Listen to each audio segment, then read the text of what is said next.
यदि आपने कभी रात के आकाश में पूर्णिमा का चंद्रमा को देखा है तो आपने उसके चारों ओर प्रकाश का एक बड़ा प्रभामंडल देखा होगा।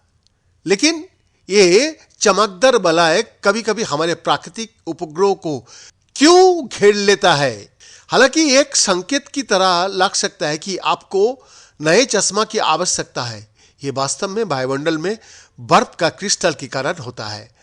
कोलंबिया विश्वविद्यालय में पृथ्वी और पर्यावरण इंजीनियरिंग विभाग के एक सहयोगी अनुसंधान वैज्ञानिक कारा लैप ने कहा, ये छोटे बर्फ का क्रिस्टल वास्तव में चंद्रमा से प्रकाश को अपवित्र करता है। ये बर्फ का क्रिस्टल सिरम बादलों में जमा होता है।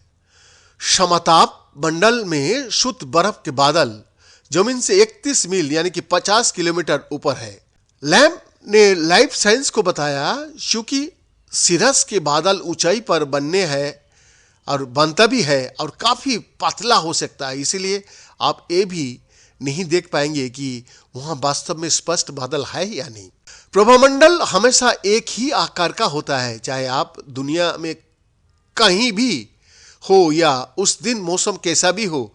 यदि आप इसे मापे जो आप चंद्रमा पर अपने अंगूठे और प्रभामंडल पर अपनी फैली हुई पिंकी के साथ अपना हाथ फैलाकर कर सकता है, तो आप देखेंगे कि ये लगभग 22 डिग्री चौड़ा था। ऐसा बर्फ का क्रिस्टल के आकार का कारण है।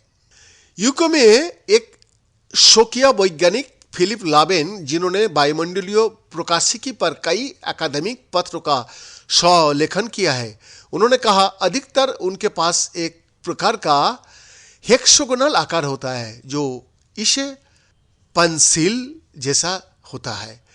ये षष्ठकोणीय स्तंभ के आकार के बर्फ का क्रिस्टल प्रकाश का एक विशिष्ट तरीका से मोड़ता है।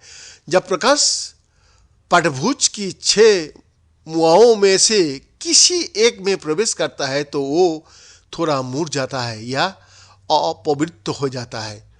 जब प्रकाश षटभुज की दूसरी ओर से बाहर निकलता है तो ये फिर से मुड़ जाता है, जिसके परिणाम स्वरूप कुल 22 डिग्री का मोड़ होता है।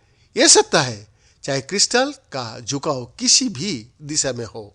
नतीजा यह होता है कि चंद्रमा से आपकी आंखों तक आने वाली रोशनी बर्फ के क्रिस्टल से होकर गुजरती है और जहां से शुरू हुआ था वहां से 22 डिग्री दूर जाकर खत्म हो जाता है। इससे चंद्रमा के चारों ओर एक चमकता हुआ प्रभामंडल बनता है। बैद्यनाथ दास का रिपोर्ट, एफटीवी हिंदी, दिल्ली, भारत।